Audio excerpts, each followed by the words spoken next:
Hello, wonderful people, and welcome to another interview of the series New Generation Hypnosis, where we meet good hypnotists from all over the planet to share information, contents, stories, and personal experiences. My name is Caruso Colzi, and today our guest will be Graeme Wood. Hello, Graeme. Hi, Crusoe. How's things? How are you? Very fine. So, tell us briefly who you are, where you come from, and what you do. Well, my name's Graeme Wood. I come from West London, and for the last 29 years, I've run my own business. I've been in the events industry, as well as working as an entertainer, a DJ, magician, mentalist, and a hypnotist. When lockdown happened last March, all my work dried up, so I decided time was right for me to launch my hypnotherapy business for real. So to hone my skills, I joined up with the Jacquin Hypnosis Academy, supplemented my training by doing their online diploma course, and here I am. Perfect. Um, how did you approach the first time the word of hypnotism? Oh, the first time, it was back in the late 80s on TV. There was a program, it was the Hypnotic World of Paul McKenna, and I was really into magic as a kid. And then Paul McKenna came on doing his hypnosis stuff. And in the late 80s, early 90s, when I was working as a DJ, I came across quite a few hypnotists doing the cabaret shows at some of the functions that I was doing. And being an amateur but fairly competent magician, I just became fascinated with the whole process. And I worked at several functions with one of the hypnotists, befriended him, and he let me into his inner sanctum and showed me the whole process that was involved. But not wanting to give the game away, I decided hypnosis was not for me because it was just a bit too long-winded and too involved. But anyway, as time went by, my business evolved and I was getting more and more into the event production, that my DJing and magic had taken a bit of a back seat. Then in the early 2000s, this chap by the name of Darren Brown hit the screens, and that was it. I was just like hooked back on magic, but not the traditional Paul Daniels style. Like I say, he was the reason I got into magic, but it was the mind reading and the mentalism stuff. I saw what Darren was doing, and I was just fascinated by it all. So I dived headlong into it, studied it, practiced it, and went back out performing it. And as I was doing the mentalism stuff, my thoughts turned back to hypnosis, and I really wanted to find a way of bringing it into my style of work. And there's a shop in Kent, magic shop in Kent called Alakazam Magic, and guy who runs it, a guy called Peter Nardi, sold me a copy of Reality as Plastic by a guy called Anthony Jacquin, which I'm sure virtually everyone knows now. And to me, this was just a revelation because everything I thought I knew about hypnosis was wrong. He just stripped it back. It was just direct. There's none of this laying on beds listening to whale music for half hour. It was there. It was in your face. It was just real life. So after a few months of reading and rereading the book and studying the DVD, one night I found myself in Covent Garden with a few magician friends.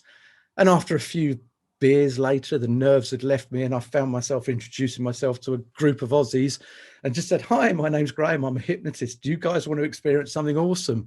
And as they say, the rest is history. So that's how I got into the hypnosis. Wow, this is a long journey, man. You name few names so famous. I know them a lot, and I remember McKenna programs. I Yeah. remember it in TV. It was so good. It was really good. Yeah. I mean, I've done a few things where he's been there. Sadly, I've never got to know him. I've never really worked with him, but I've done a few things where he's been around, and he's just such an amazing, inspirational guy. Yeah, yeah, it's really good. In all this time that you study hypnosis, that you worked in hypnosis, what did you discover that it's been fascinating you more than anything else in this field? Um, with hypnosis, rather than hypnotherapy, with hypnosis, it was just the fun that you could have with it. It was, it wasn't having a power over people, it was having a power with people. And it was just kind of the amazement of it. Because what brought me to the world of hypnotherapy was that and to use the skills for something useful rather than just having people with their hands stuck to their faces or their feet stuck to the floor, or clucking and barking or whatever, is I used to get asked quite a lot after shows if I could help people with certain issues. And I was actually a little bit disappointed in myself that I couldn't, not because I didn't have the skills, but because I didn't really know how to use them in the way needed. And so I did a bit of research and signed up for a few workshops and courses. And to be honest, I didn't really get much out of them. Actually, it's a little bit unfair. I did learn quite a lot, but since most of them lent towards the academic side of things rather than practical, I felt that although I had the knowledge, I didn't have the confidence to go out and say, yeah, I can do this. It's not like performing in a bar or a comedy club where you can fall flat on your face, something doesn't work, and you can just say, well, on the job training, I'll be better next time. And then, of course, a couple of years ago, as you know, where I met you at the UK Hypnosis Conference, I went to see Freddie Jacquin with his rapid change hypnosis, thinking this is person to person. Obviously, I knew Anthony's work. I didn't get to go on his training because it always clashed, but I'd done his reality is plastic, his Mancuran approach and Trilby connection, and I'd followed a lot of his head hacking techniques. So I just thought, take the plunge, go see Freddie, see what this is all about. And I'm just so glad I did. And I think what's fascinated me the most, getting to your question, a long way around, and it's a tribute to all those that I've studied with, especially on the JHA, is the amount of stuff I've picked up from other therapists. Everyone's just been so willing to share. If anyone is watching this and thinking of a career in hypnotherapy, check them out. I mean, their course, there was 100 hypnotists, hypnotherapies, energy workers, healers, lay people from all backgrounds all over the world. And we spent 50 hours in online classroom, hundreds of hours practicing between lessons. And it's only natural that we're going to learn from each other, just as much as we learned from them. And my eyes have been open to areas I haven't even considered before. You know, like the energy work that the likes of Ashwita Bina and Marina, I think you've interviewed them. They've all done, they've demonstrated, they've taught their methods. Ben Wolf and his breath work is just mind-blowing. 6 months ago, I'd never heard of breath work for therapy. And now I'm breathing differently. And I'm on a training course to help others with it as well. And then you've got those that specialize in different areas, that have the certain aspects of life that come from their own personal experiences, or work with children and do it in a different way. And it's just allowed me to take all these learnings on board and to be able to tailor an approach that not only suits my client, but suits me and my style of working. So I can feel comfortable. I can feel happy with what I'm saying. But also the introspective nature of this training has been amazing. I think the amount I've learned about myself in the past 2 years has been more than I've learned about myself in my previous 50. You know, it's just been astounding. It's been such a good journey. It's been a nice journey. Yeah, I agree. And we met lots of new generation hypnotists in this journey. So, as you said, we know each other since a couple of years, and I know you were a smoker, a heavy one. Now you're helping clients to quit smoking, stop smoking. Can you tell us about your personal experience and how do you discover the way to go out of this habit? Yeah, heavy smoker is probably a bit of an understatement, actually. I was doing between 60 and 80 a day. Wow. Yeah, it was more than a habit than a compulsion. I used to take little breaks between cigarettes to have fresh air. That's how bad it was. Really, my partner at the time, she decided, this was back in 2000, she's going to start the new millennium. She's going to give up smoking. And I tried time and time and time again and failed. So I was like, well, okay, fine. If you want to give up, give up. She bought all the patches. She bought the sprays and the chewing gums. And I just said, I won't smoke in the house. So the first day that she gave up smoking, I spent almost the entire day in the garden watching telly through the window. And this is January in England. It wasn't the most pleasant experience. And I just thought, this is silly. Like, I'm spending so much money, and what am I doing? I can't smoke at home now.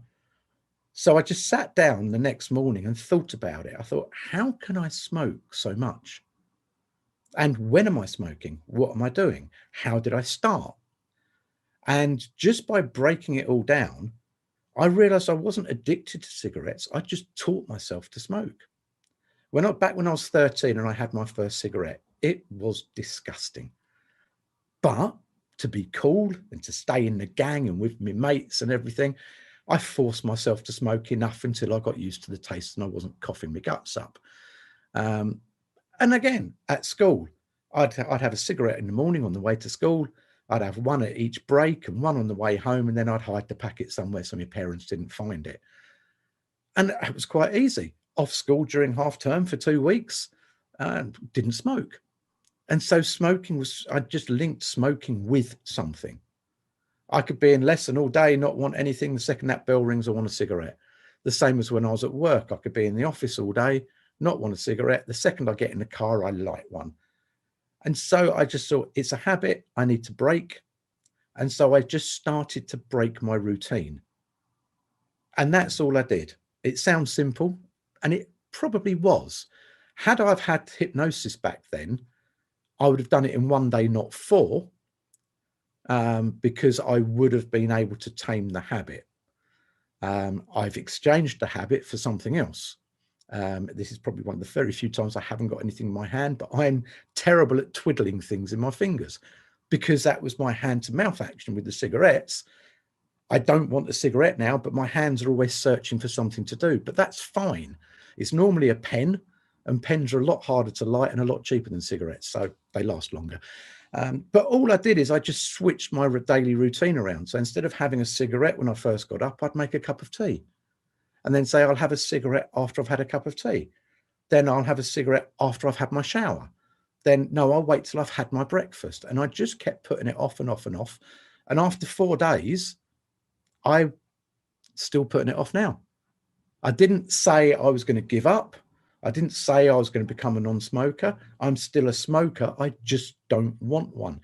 It was complete mindset. And that's all it was. And it was so easy. And that's why I want to work with smokers, because I know all the downfalls. I know all the arguments that we lie to ourselves about as to why we need cigarettes, why we want cigarettes, the positive effect a cigarette has. It's all rubbish. But because we do it and we know it's not good for us, we lie to ourselves. And if I can convince other people that and show them the way, and then use a bit of hypnosis to make it even easier, then that's what I'm going to do. That's really beautiful what you said. And the amount of association that we do with cigarettes, it's huge. It's really huge. So you're doing a great job, man.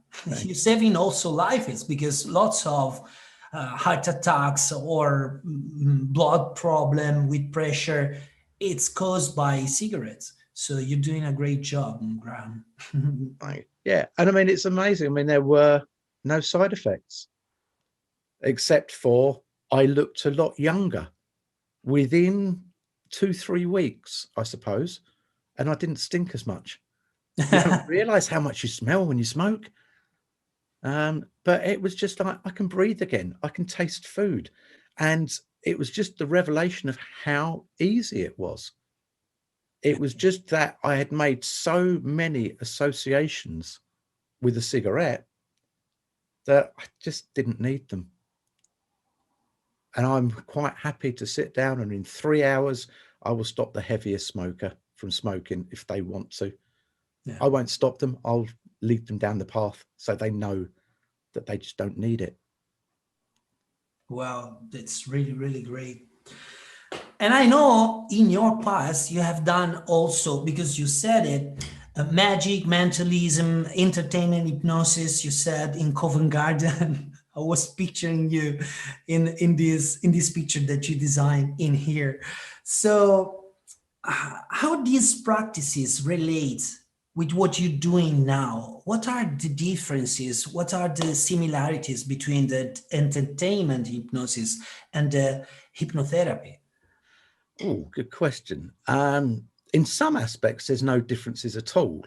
Because if I'm performing a magic trick or some mind reading, making you do strange and funny things, I want you to have the best experience that I can possibly give you as an entertainer.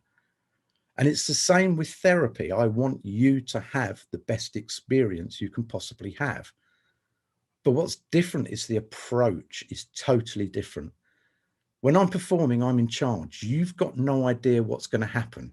I've walked up, I've knocked on your shoulder or tapped on your table. I'm the one who knows everything. You know nothing of what to expect. I've just told you I'm a hypnotist. It's my job to take the lead and control what happens. And I'm telling you what's going on. I'm setting the scene. I'm telling the story. I'm creating that amazement. I create that magic inside your mind and I put the ideas there and I get you to respond. But in the therapy session, the reverse is true.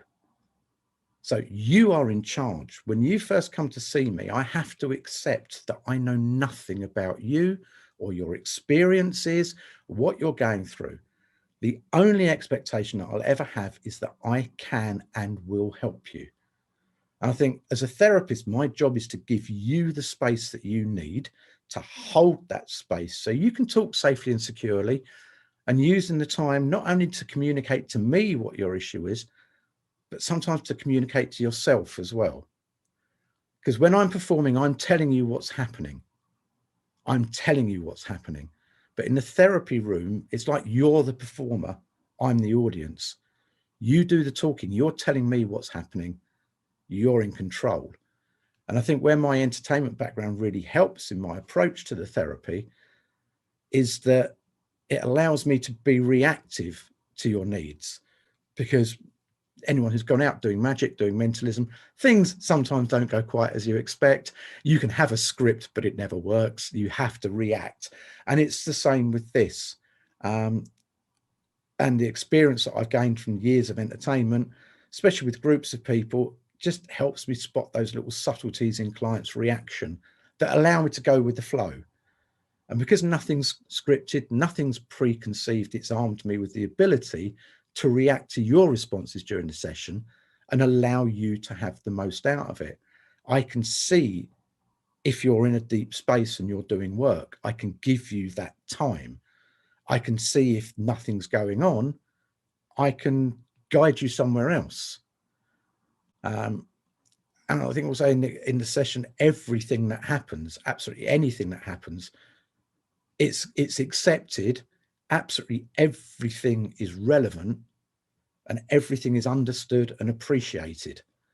And it takes place here and now. And my job as that therapist is to listen, just shut my mouth and listen and then act accordingly. So in the therapy room, you're in charge. Doing a performance, I am. That's the difference. Yeah, I was writing down something because you touched very important topic. I mean, also the experiences are different. When you do entertainment hypnosis, the experiences are fun, basically are revelation of something, but it's kind of fun, happy situation. Compare what you do hypnotherapy session, you're doing toward a change, a transformation inside. So it can be tricky, it can be complicated. But yes, and also you said that it's a switch in the expert, because in a hypnotherapy situation, the expert is the client, the expert of itself. And this way to do the new generation hypnotists that we trying to deliver to people is important. And I wrote also that it's difficult, at least for me, it's difficult to prepare a session because every time your client is different, is a different client, but also life is changing you. So every session you encounter a different client.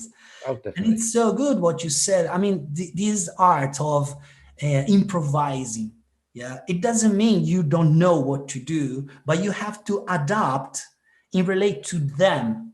It's not the way around. Lots of times people um, is trying to attach the same techniques to everybody, but it's not working. We have to adapt to our clients. So would you like to expand on that?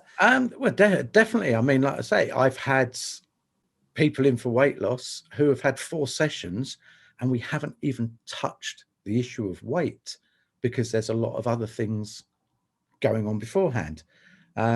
Sometimes people will just unload and then say, thank you, I feel better.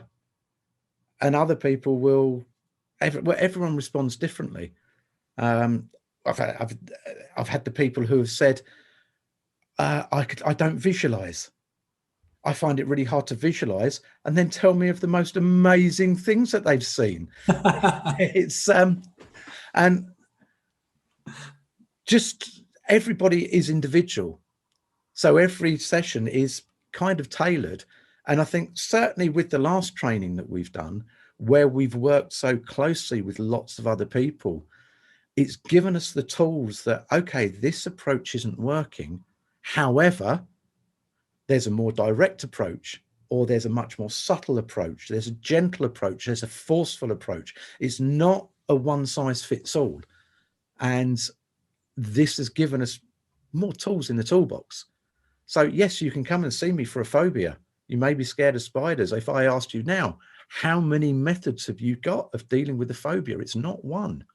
There's going to be 4 or 5. And that's it. It's our learning never stops. And working with people like you and this whole group that we've got of us now, that we can go and ask others. And it's building our toolbox up. And that's what we need, whatever. And it's the sharing nature of everybody is so good, because all we want to do is we want to do good.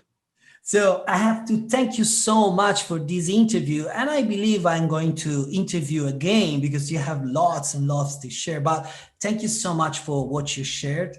And I will put the links, in the end. Okay. Yeah, no, me and you could probably talk for hours. I don't think YouTube's got enough storage space for us. Thank you so much, Graeme. It's been great talking to you, mate, and I'll catch up with you soon. Bye-bye. See you later on. Bye.